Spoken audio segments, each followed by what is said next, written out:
আজ আমাদের বাড়ি ঘুরতে এসেছিলো আমার বান্ধবী। আর আমার বান্ধবীর সঙ্গে প্রায় আমার হয়তো 4-5 মাস পর দেখা হলো। খুব ভালো লাগলো, অনেক দিন পর দেখা হলো, কিন্তু সময়ের অভাবে আমরা কেউ কারো বাড়ি যেতে পারি না, যেহেতু সবারই বাচ্চা আছে, সংসার আছে। আর বিদেশের লাইফস্টাইল তোমরা হয়তো জানবে, একটু আলাদা দেশের থেকে।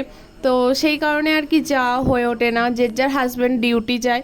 তো হাজব্যান্ড না নিয়ে এলে, আমরা যেহেতু একটু লং ডিস্টেন্সে থাকি, তো সেই কারণে আর কি দেখা হয় না। আজকে অনেক দিন পর দেখা হয়, আমাদের দুজনের মুখের হাসিটা তোমরা দেখতে পাচ্ছ। তো দুজনেই খুব হ্যাপি হয়েছিলাম।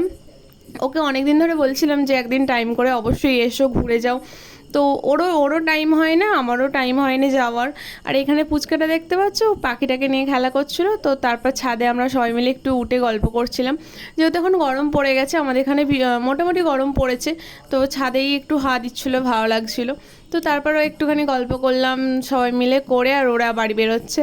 আর আমাদের মুখগুলো দেখতে পাচ্ছ কতটা হাসি ছিল, আর এখন কতটা খারাপ হয়ে গেছে। অনেক দিন পর দেখা হলে বান্ধবীর সাথে মনে হয় গল্প করেই যাই, এইটুকু টাইম তো কিছুই নয়।